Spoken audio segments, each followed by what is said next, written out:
channel, semoga kita bahagia. Jangan lupa subscribe, like, komen dan share agar channel ini semakin berkembang. Terima kasih. Jenius luar biasa bab 1291-1295. Sebelum pertandingan dimulai, Feng Yu bertemu dengan tim angin dan hujan di hotel mereka. Dalam keadaan normal, bos tim akan mendorong dan memotivasi mereka untuk melakukan yang terbaik untuk memenangkan pertandingan. Tapi apa yang dikatakan Feng Yu berbeda. Semuanya, saya tahu kalian semua sangat ingin memenangkan kejuaraan. Tapi kalian semua harus tahu Nets bukanlah lawan yang mudah. Lakukan saja yang terbaik, dan menang atau kalah bukanlah masalah. Semua pemain tertegun. Apa yang bos katakan? Menang atau kalah tidak masalah. Apakah dia menyuruh kita untuk mengaku kalah? Pers memiliki semangat juang tertinggi di antara para pemain. Ketika Carter ditukar, dia menjadi pemain inti luar. Dia ingin membuktikan bahwa dia lebih kuat dari Carter. Martin juga merasa tidak enak. Dia ditukar dengan Carter, dan Nets langsung menjadi juara umum. Dia juga satu wajib militer. Perbedaannya seharusnya tidak terlalu lebar. Karl menambahkan, apa yang bos maksud adalah menang atau kalah dalam pertandingan tandang pertama tidak masalah. Kami bisa menang selama pertandingan berikutnya. Saat kami memenangkan 2 pertandingan di La, kami akan memimpin. Semua pemain akhirnya mengerti apa yang dimaksud bos. Tapi mereka tetap mengatakan akan mencoba yang terbaik untuk memenangkan pertandingan. Tolong perhatikan agar tidak terluka selama matematika. Lihat saja Kobe-nya Lakers. Dia cedera di babak playoff. Kobe sempat mengalami cedera kaki saat menghadapi Bowen dari Spurs, yang mengakibatkan Lakers kalah dari Spurs. Tapi taktik Bowen tidak berguna melawan Spurs karena Spurs jarang melompat. Bahkan jika Bowen menginjak kakinya, dia tidak akan memutar pergelangan kakinya. Pertandingan dimulai, dan para pemain masuk ke lapangan. Kirilenko pergi ke Feng Yu. Saya telah mengatur kejutan untuk Anda selama istirahat paruh waktu. Feng Yu bingung. Ini bukan ulang tahun saya hari ini, dan ini adalah kandang tim Anda. Mengapa Anda memberi saya kejutan?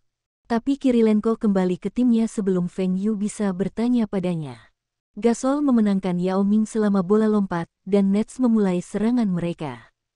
Kidd mendapatkan bola dan melakukan umpan panjang. Carter menangkapnya di udara dan melakukan dunk tomahawk. Penonton di Polar Bear Arena, Nets Arena di Brooklyn, bersorak. Mobley frustrasi.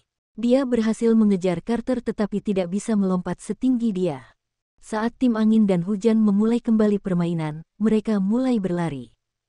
Penggemar mereka bingung. Saat Yao Ming bermain, tim angin dan hujan tidak pernah bermain lari dan tembak.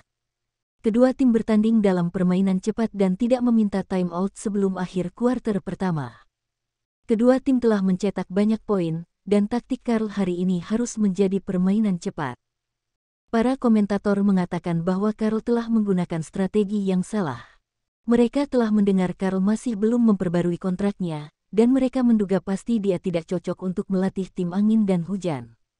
Tapi yang tidak diketahui para komentator adalah Feng Yu tidak memperbarui kontrak Karl karena dia lupa. Kuarter pertama berakhir, dan skor menjadi 38-35, dengan Nets memimpin. Jarang melihat skor setinggi itu di final dan para penggemar sangat gembira. Kuarter kedua dimulai, dan kedua tim melanjutkan strategi lari dan tembak. Namun para fans bingung mengapa Karl menggantikan Pers padahal dia bermain bagus.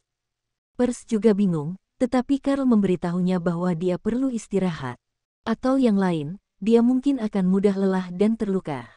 Apalagi yang bisa dikatakan Pers karena pelatih melindunginya dari cedera. Di akhir kuarter kedua, skor menjadi 70-62, dengan Nets memimpin dengan 8 poin. Kedua tim telah mencetak banyak poin di kuarter kedua, yang tidak diharapkan oleh para komentator tersebut. Mengapa kedua tim tidak bertahan? Ini adalah final. Hanya pelatih dan bos dari kedua tim yang tahu apa yang sedang terjadi. Selama istirahat paruh waktu, para pemain pergi ke ruang ganti. Kirilenko telah meminta penggemar timnya untuk tidak mengganggu tim angin dan hujan karena mereka ingin mengalahkan mereka dengan adil. Jadi, tim angin dan hujan tidak menemukan taktik yang menjijikkan. Para pemain sudah masuk untuk beristirahat, tapi Feng Yu tetap di kursinya, menunggu kejutan dari Kirilenko. Lampu tiba-tiba meredup, dan lampu sorot bersinar di tengah lapangan. Elena. Kenapa dia ada di sini? Musik dimulai, dan Elena mulai bernyanyi. Seluruh arena tiba-tiba menjadi sunyi karena semua penggemar tertarik dengan vokalnya yang indah. Feng Yu melihat ke arah Kirilenko, tapi terlalu gelap. Ini seharusnya menjadi kejutan yang dia bicarakan.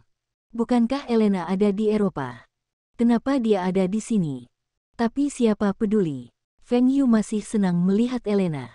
Terutama dia bisa mendengarnya bernyanyi lagi. Penonton tercengang. Performa paruh waktu hanya terjadi selama pertandingan All-Star. Mereka belum pernah melihatnya terjadi di final. Ini hanya pertandingan pertama, dan Nets tidak menang. Mengapa mereka menghabiskan uang untuk pertunjukan ini? Tetapi mereka mendengarkan lagu itu dengan hati-hati dan menyadari bahwa itu adalah lagu Rusia. Pasti bos Rusia yang mengundangnya untuk tampil. Suara penyanyi ini terlalu indah, dan arena yang bising menjadi sunyi senyap. Elena menyanyikan dua lagu dan masih menari selama lagu kedua. Tarian ini berbeda dengan balet Elena yang biasa. Banyak penonton memutuskan untuk membeli album Elena setelah pertandingan dan menantikan MV dan konsernya. Para penggemar di New York kaya raya dan rela mengeluarkan uang. Penampilan Elena juga disiarkan di AS. Semua penonton di rumah telah melihat penampilannya dan mendengar suaranya. Popularitas Elena dengan cepat meningkat di AS. Sorakan di arena menunjukkan betapa orang Amerika menyukai lagu-lagunya. Feng Yu juga bertepuk tangan dan bersorak. Beberapa staf tim angin dan hujan yang belum pergi juga bertepuk tangan. Mereka menyadari bos mereka tidak terlalu peduli jika mereka kalah dalam pertandingan ini. Feng Yu menyukai kejutan yang diatur oleh Kirilenko ini. Saat Elena mengakhiri penampilannya, Feng Yu juga meninggalkan lapangan. Feng Yu melihat Elena menunggunya di ruang istirahat yang diatur oleh Kirilenko. Sebelumnya, ketika dia bernyanyi, dia mencari-cari Feng Yu. "Sayang, apakah kamu suka lagu yang aku nyanyikan tadi?" Elena bergegas ke pelukan Feng Yu. Feng Yu membelai rambut panjang Elena. "Aku sangat menyukainya. Saya pikir tidak ada yang akan menganggap lagu-lagunya tidak bagus. Saya telah mengatakan sebelumnya bahwa bernyanyi sama menariknya dengan menari, bukan?" "Ya. Saya masih memiliki beberapa pertunjukan balet tahun ini, dan saya akan pensiun dari menari secara resmi tahun depan. Ada panggung yang lebih besar menunggumu. Kamu akan menjadi bintang internasional." Feng Yu menjawab dengan percaya diri. Pertandingan pertama berakhir tanpa kejutan. Nets menang dengan 8 poin. Banyak orang mulai mengkritik George Karl karena menggunakan strategi yang salah. Mengapa mereka menyelesaikan skor dengan Nets? Apakah Karl lupa timnya lebih baik dalam bertahan? Warga New York sangat senang. Sudah bertahun-tahun sejak mereka menyaksikan pertandingan yang begitu menarik. Apakah Anda semua melihat itu? Brooklyn Nets kami bisa menang tanpa pertahanan. Jarang melihat dua tim mencetak lebih dari 120 poin di final. Tim angin dan hujan mengalami demoralisasi setelah pertandingan, tetapi Feng Yu memberi tahu mereka. "Kalian semua telah bermain bagus untuk pertandingan ini. Tapi kalian semua tidak beruntung kalah. Penumpang tidak mengharapkan skor, dan bandar taruhan sangat gembira." Di pertandingan kedua, kedua tim berkonsentrasi pada pertahanan, dan skor mereka kurang dari 100 poin. Namun Nets akhirnya menang dengan selisih 5 poin. Karl tidak merasakan tekanan apapun setelah kalah dalam 2 pertandingan. Melalui 2 pertandingan sebelumnya, dia melihat banyak taktik Nets. Kit adalah pemain yang bagus. Pelatih Karl, apakah Anda memiliki komentar setelah kalah dalam 2 pertandingan tandang? Seorang reporter dari La bertanya. "Saya tidak punya komentar. Menurutmu siapa yang harus bertanggung jawab atas kerugian itu?" "Saya bertanggung jawab karena saya adalah pelatih utama." Koran New York mengklaim Nets akan menyingkirkan tim angin dan hujan kami dan mempertahankan gelar mereka. Apa yang harus Anda katakan tentang ini? Saya tidak suka mengomentari spekulasi itu, dan saya telah menemukan strategi sempurna untuk menang. Feng Yu pasti menyesal membantu orang Rusia itu membangun timnya. Sekarang, dia bahkan tidak bisa memenangkan kejuaraan. Paul Allen tertawa dalam hati ketika mendengar tim angin dan hujan kalah dalam kedua pertandingan tandang. Akan luar biasa jika mereka tersingkir di final. Paul Allen berharap kecelakaan akan terjadi pada kedua tim. Akan lebih baik jika pemain utama akan cedera selama final. Elena, apakah kamu akan pergi besok? Feng Yu memeluk Elena. Ya, saya perlu tampil di kota lain dan kembali ke Moskow minggu depan untuk mempersiapkan penampilan balet saya. Saya ingin penampilan akhir yang sempurna. Elena meringkuk di pelukan Feng Yu. Baiklah. Jangan lelahkan dirimu. Beritahu Kirilenko jika Anda butuh sesuatu. Kirilenko telah menjagaku, dan aku tahu itu karenamu. Keduanya mengobrol sebentar. Elena tidak tahan untuk pergi, tetapi Feng Yu mendorongnya untuk mengejar mimpinya. Setiap orang harus memiliki mimpi, atau hidup mereka akan terlalu membosankan. Setelah mengirim Elena pergi, Feng Yu kembali ke arena untuk pertandingan ketiga. Para pemain yang cedera tiba-tiba bangkit kembali kali ini, dan tim angin dan hujan memenangkan pertandingan dengan mudah. Keesokan harinya, tim angin dan hujan menang lagi, dan sekarang menjadi 2-2. Para komentator terdiam. Mereka tidak menyangka tim angin dan hujan akan kembali di pertandingan kandang mereka. Tentu saja, para pelatih dari kedua tim tahu ini akan terjadi. Tim tuan rumah memenangkan 2 pertandingan berikutnya. Para penggemar di kedua kota sangat gembira. Ini adalah pertandingan terakhir dari final, dan tidak ada yang mau kalah. Dengarkan. Kami akan tampil habis-habisan untuk pertandingan ini. Kami akan memfokuskan serangan kami dari lapangan luar, dan para pemain di dalam lapangan akan fokus untuk mendapatkan rebound.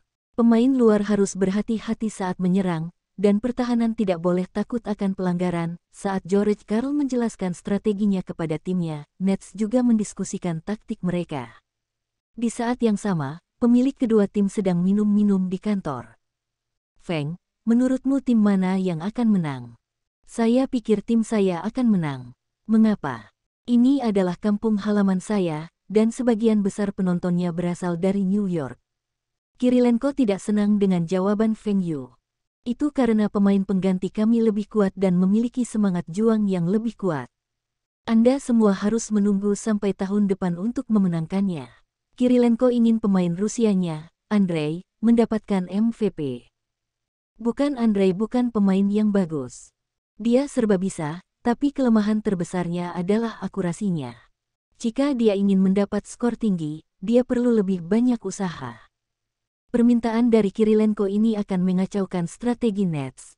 Feng Yu juga ingin Yao Ming mendapatkan MVP.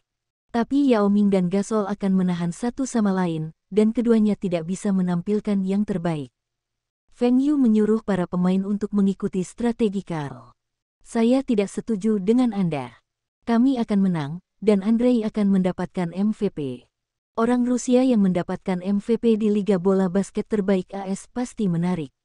Kirilenko mengosongkan gelas alkoholnya. Feng Yu menggelengkan kepalanya. Mungkin, pertandingan dimulai, dan kedua tim bermain sebaik mungkin untuk menang. Di babak pertama, kedua tim telah melakukan pelanggaran berkali-kali, dan kekuatan mereka hampir sama. Segera, wajah pelatih Nets berubah. Dia menyadari tim angin dan hujan sedang mencoba untuk menekan Gasol dan mengendalikan lapangan dalam. Betir, Randolph, dan pemain dalam lapangan lainnya terlalu lambat. Tapi pelatih Nets tidak mengerti strategi ini. Point guard Billups dan Mobley terlalu sering melakukan pelanggaran dan akan segera dikeluarkan dari lapangan. Karl tetap tenang karena dia tidak khawatir kedua pemain itu dikeluarkan. Tim angin dan hujan memiliki 2 pengganti point guard, dan keduanya bisa mencetak gol dan mengoper dengan baik. Di tim lain, mereka pasti akan berada di starting line-up. Pada kuarter ketiga, Gasol melakukan pelanggaran.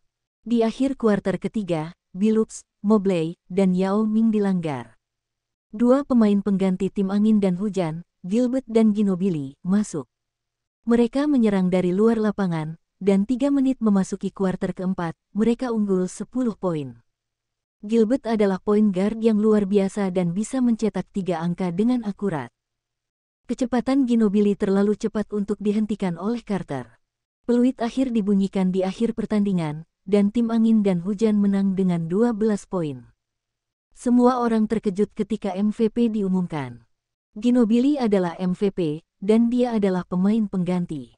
Tapi Ginobili memiliki skor rata-rata terbaik dalam 7 pertandingan final di tim angin dan hujan, dan dia mencetak 32 poin dalam pertandingan ini untuk membantu timnya menang.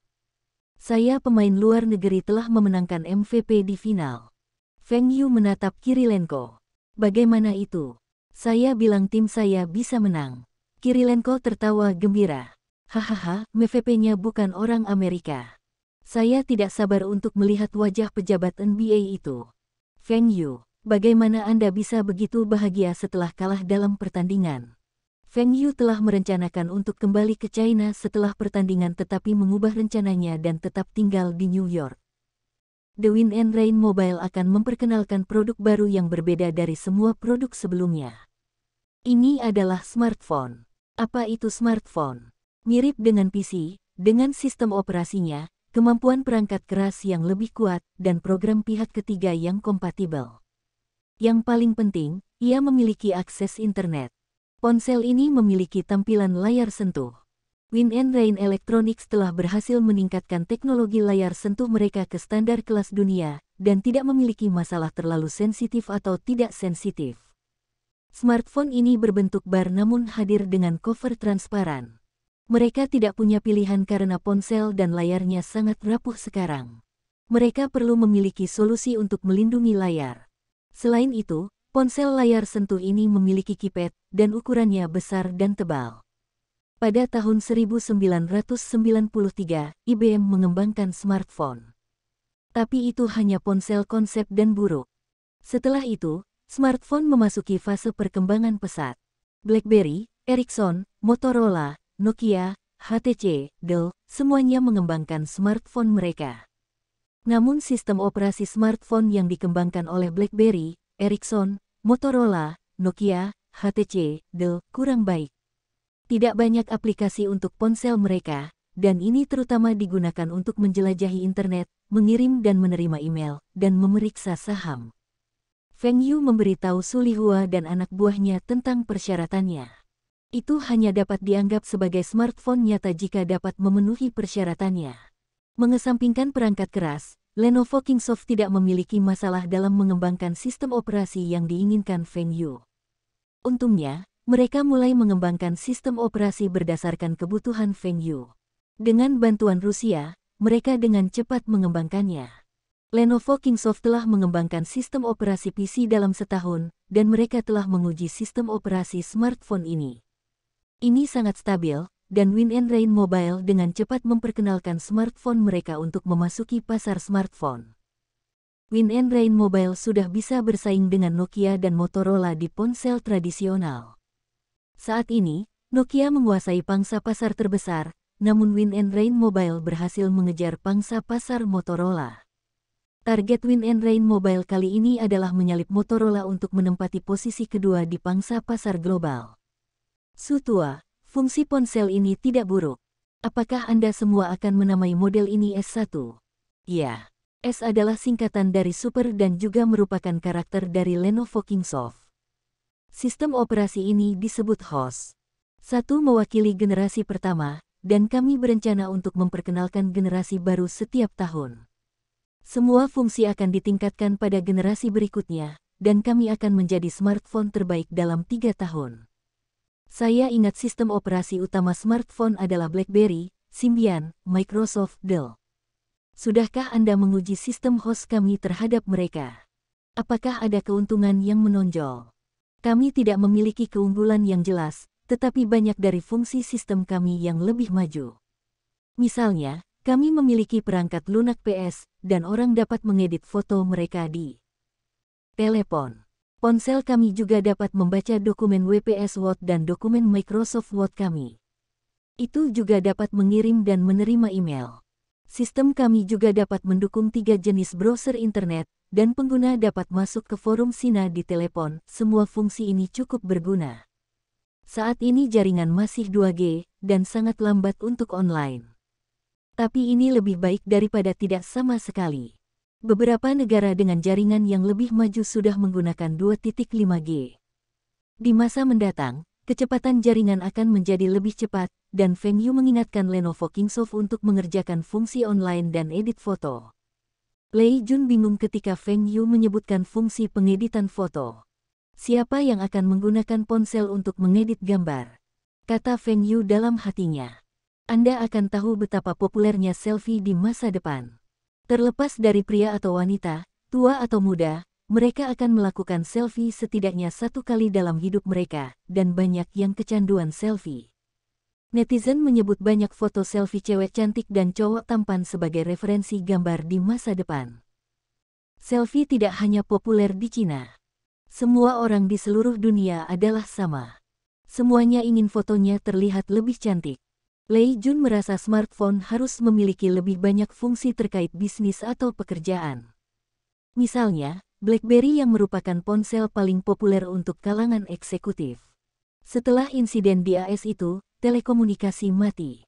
Banyak orang menggunakan internet nirkabel BlackBerry untuk menerima informasi dari situs tersebut.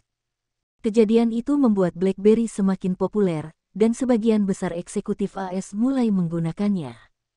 Bahkan staf Ralph dan Feng Yu di AS menggunakan ponsel angin dan hujan serta BlackBerry, membuat Feng Yu sangat tidak senang. Tapi mereka tidak punya pilihan. Ponsel BlackBerry memiliki lebih banyak fungsi daripada ponsel angin dan hujan. Ini akan berbeda sekarang. Ketika ponsel angin dan hujan memiliki fitur smartphone yang lebih baik daripada ponsel BlackBerry, banyak orang akan beralih ke ponsel angin dan hujan, dan mereka tidak perlu membawa 2 ponsel. Dalam kehidupan Feng Yu sebelumnya, BlackBerry menguasai lebih dari 30% pangsa pasar global pada puncaknya. Di Amerika Utara, pangsa pasar mereka mencapai lebih dari 60%. Mereka dapat dianggap sebagai perwakilan dari smartphone. Ketika menyebut smartphone, banyak orang akan berpikir BlackBerry. Namun setelah sistem Android muncul, banyak perusahaan yang masuk ke pasar smartphone. Saat itu, smartphone dipisahkan oleh sistem operasi, dan Android menguasai lebih dari 80% pangsa pasar. Feng Yu memberitahu Lei Jun bahwa ponsel pintar tidak akan terbatas pada eksekutif. Setiap orang adalah pengguna smartphone potensial, dan itu akan menjadi prioritas utama bagi orang-orang di masa depan. Meskipun Lei Jun tidak percaya ini akan terjadi, dia tetap menjalankan perintah Feng Yu. Beban kerja Lenovo Kingsoft meningkat pesat. Meski begitu, mereka tahu jika mereka menguasai 30% pangsa pasar, sistem operasi ini akan mendatangkan keuntungan besar bagi perusahaan. Feng Yu hanya menekankan satu hal. Personalisasi. Inilah yang disukai orang tentang sistem Android di kehidupan sebelumnya.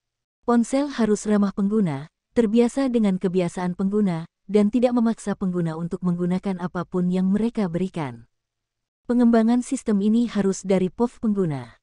Ini akan membuat sistem lebih menarik bagi pengguna. Win and Rain S1 ini saat ini menjadi model termahal Win and Rain Mobile. Harga ecerannya adalah $1.499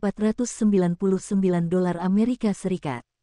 Di antara era telepon beberapa ratus USD saat ini, itu menonjol. Tentu saja, fungsi model ini sangat kuat. Ketika Sulihua mengungkapkan telepon selama peluncuran produk, orang banyak terpesona. Fungsi ponsel ini lebih baik dari BlackBerry, Nokia, HTC, Dell, dan kebanyakan ponsel tradisional. Layar ponsel adalah 260.000 piksel, dan layar sentuh. Lensa kamera juga ditingkatkan. Saat Sulihua mendemonstrasikan fungsi PS, penonton menggila. Semua orang tidak tahu teknologi ponsel sudah begitu maju. Banyak orang masih merasa ponsel ini terlalu mahal. Tetap saja, ia menggunakan teknologi tercanggih dari Win and Rain Electronics dan perusahaan lain. Biayanya hampir $1.000 Amerika Serikat, dan biaya sistem operasi lebih tinggi daripada kebanyakan sistem operasi di pasaran. Pasalnya, sistem operasi tersebut hanya digunakan oleh Win and Rain Mobile dan Aiwa Mobile. Tetapi Sulihua menyebutkan bahwa harga eceran ponsel akan diturunkan dalam waktu 6 bulan karena biaya layar dan sistem operasi diturunkan. Sulihua merasa ponsel ini harus menyasar pasar kelas atas, dan harga eceran harus dipertahankan di atas $1.000 Amerika Serikat. Namun model BlackBerry yang paling populer di pasaran tidak semahal itu.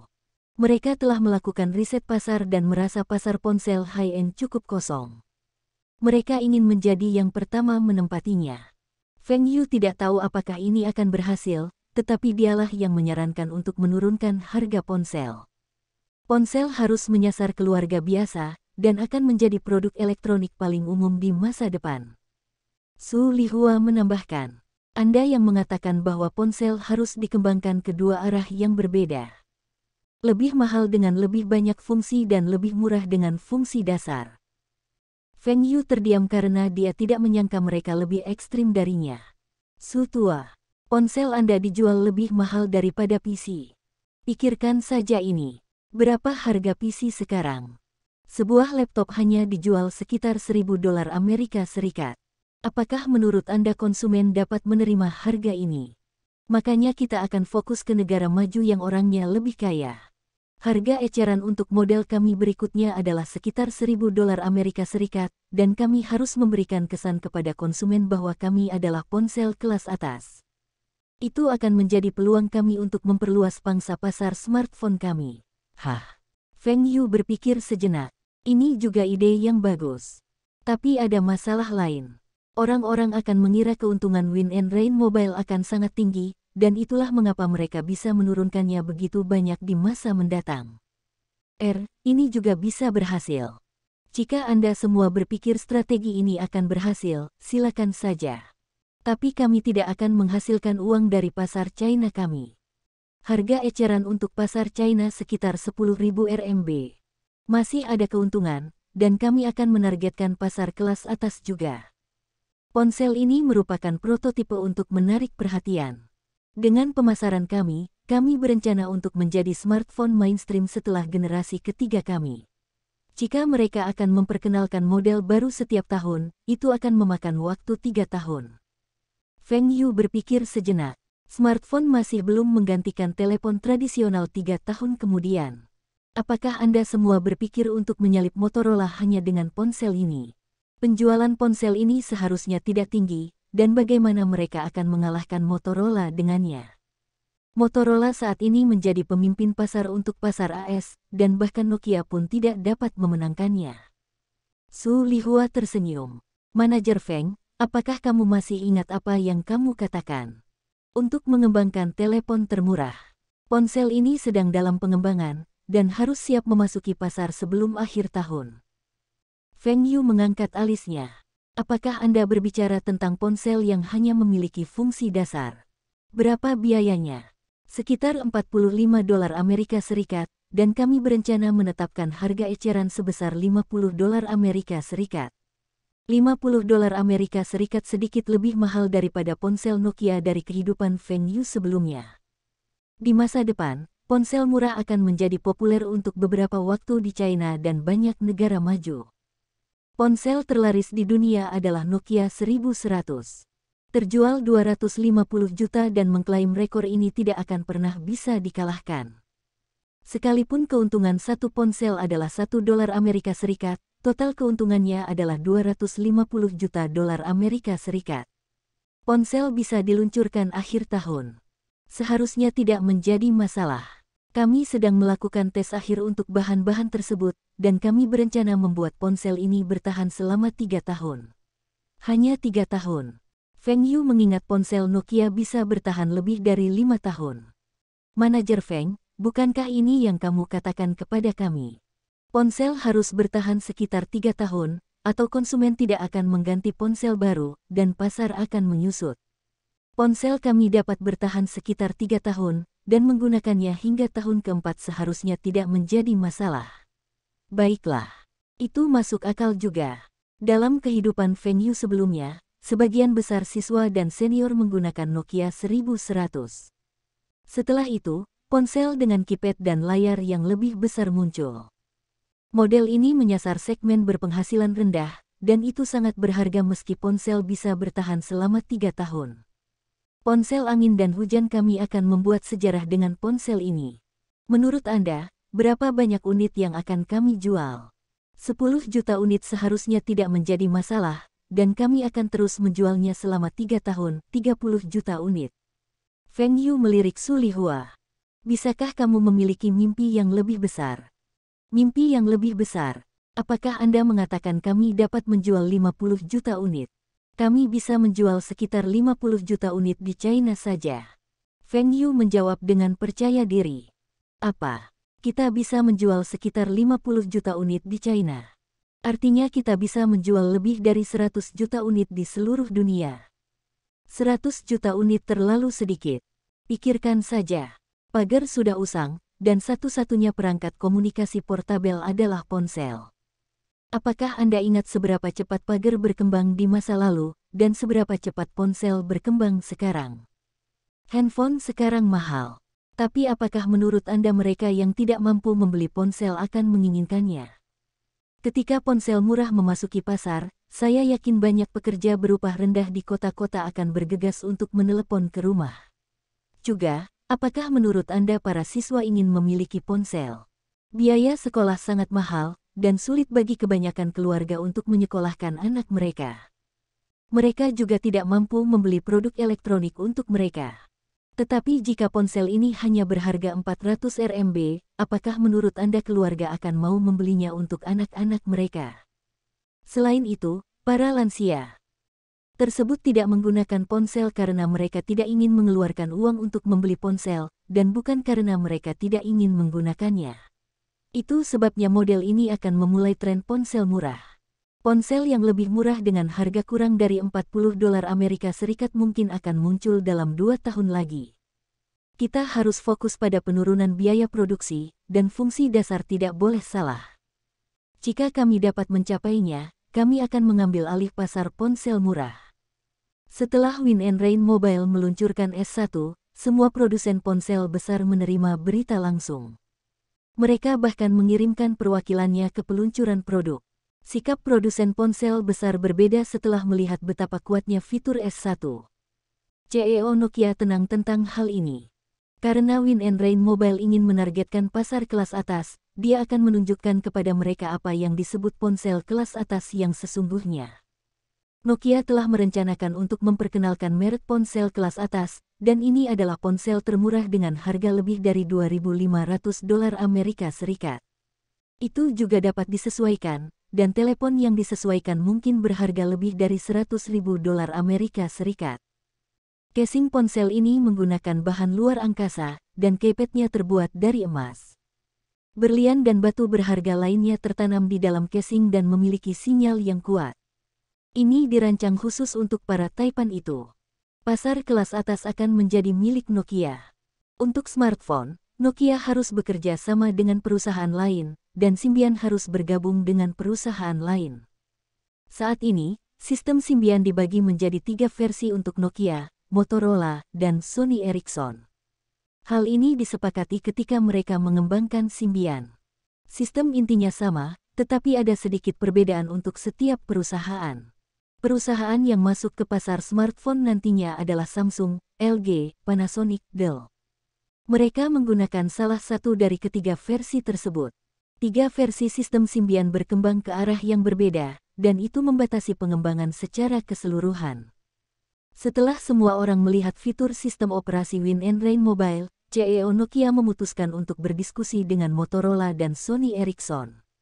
Dia ingin mereka berhenti memutakhirkan sistem operasi mereka dan membiarkan Symbian Nokia menjadi arus utama. Mereka akan mengalahkan host Win and Rain Mobile dengan itu. Motorola adalah pemimpin pasar-pasar Amerika Utara dan Selatan. Ketika Win and Rain Mobile menjadi tuan rumah peluncuran produk mereka di New York, Motorola adalah yang pertama hadir dan mengetahui keunggulan Win and Rain Mobile. Perangkat keras dan perangkat lunak smartphone sama pentingnya. Motorola tidak mengkhawatirkan perangkat kerasnya, tetapi perangkat lunak mereka, yang sangat mereka banggakan, tidak dapat menghentikan kemajuan Win and Rain Mobile. Motorola tidak mengharapkan Win and Rain Mobile untuk mengembangkan sistem operasi mereka dengan fitur yang lebih canggih. Symbian dikembangkan untuk memonopoli pasar smartphone dan menghentikan masuknya produsen ponsel lain. Tapi Motorola, Sony Ericsson, dan Nokia terlalu berambisi dan ingin menjadi pemimpin ponsel.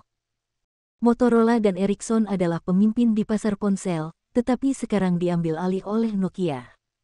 Motorola saat ini berada di posisi kedua, dan Ericsson di posisi keempat, dan ini setelah mereka bergabung dengan Sony. Samsung akan segera menyalip tempat keempat Sony Ericsson.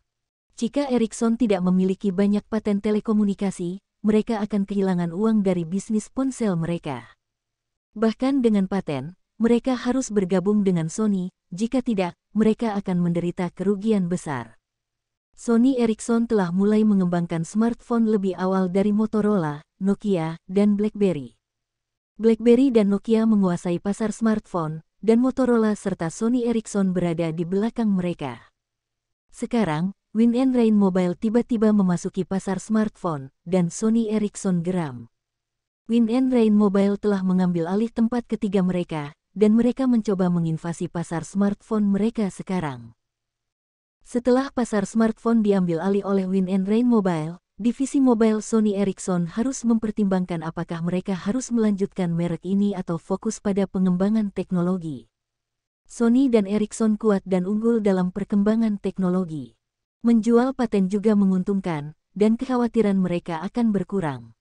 Juga, mereka dapat memotong pengeluaran yang tidak perlu dan meningkatkan keuntungan mereka. Solusi paling sederhana untuk menghentikan Wind & Rain Mobile memasuki pasar smartphone adalah dengan mengembangkan smartphone yang lebih baik. Symbian telah menekan BlackBerry, dan mereka mengira Symbian akan menjadi sistem operasi paling kuat untuk telepon pintar. Namun kini, sistem host, yang lebih baik dari ketiga versi sistem Symbian dan BlackBerry, muncul di pasaran. Sistem smartphone harus mudah dioperasikan dengan fitur-fitur canggih. Ini seperti sistem operasi PC. Sebagian besar sistem operasi Microsoft dapat dioperasikan dengan mouse. Sony Ericsson dan Nokia ingin meningkatkan sistem operasi mereka untuk menyalip Wind & Rain Mobile. Dengan branding mereka, mereka dapat dengan mudah menekan Wind & Rain Mobile. Tentu saja, mereka juga ingin menjadikan sistem Symbian mereka yang telah ditingkatkan menjadi sistem operasi mainstream untuk smartphone. Sebelum CEO Nokia dan Sony Ericsson dapat memutuskan, CEO dan Presiden Motorola menghubungi mereka untuk membicarakan tentang upgrade sistem Symbian. Baik Nokia maupun Sony Ericsson tidak akan keberatan dengan ide ini. Tetap saja, Motorola ingin memimpin, yang keduanya tidak setuju. Ketiga perusahaan ini adalah pendukung pertama sistem Symbian, dan sistem Symbian dapat dianggap dikembangkan oleh mereka. Ponsel Symbian pertama adalah Ericsson, dan ponsel paling populer adalah Nokia. Keduanya merasa Motorola tidak berhak bersaing dengan mereka. Ketiga perusahaan merasa satu sama lain berusaha menekan mereka, dan negasi gagal. Tapi Wind & Rain Mobile datang untuk merebut pangsa pasar mereka, dan mereka harus mengambil beberapa tindakan. Di sekitar waktu yang sama, Motorola memiliki peluang besar. Microsoft telah mendekati Motorola untuk membujuk mereka beralih ke sistem Microsoft. Lihatlah HTC. Mereka menggunakan sistem Microsoft kami dan laris manis di Asia. Samsung dan banyak perusahaan Korea juga menggunakan sistem kami, dan mereka bekerja dengan baik. Selain itu, kami siap untuk meningkatkan investasi kami dalam mengembangkan sistem ini, dan sistem kami akan menjadi lebih baik di masa mendatang. Ketika itu terjadi, BlackBerry, Symbian, atau host, akan dihajar oleh kita karena kita adalah Microsoft. Mungkin Microsoft memiliki keunggulan merek, atau Motorola percaya pada kemampuan Microsoft. Motorola mengumumkan mereka akan beralih ke sistem smartphone Microsoft. BlackBerry mulai panik ketika mendengar Motorola bergabung dengan Microsoft. Persaingan di Amerika Utara akan semakin ketat, dan mereka harus meningkatkan sistem mereka untuk bersaing. Bersambung, terima kasih telah menyaksikan dan mendukung channel ini.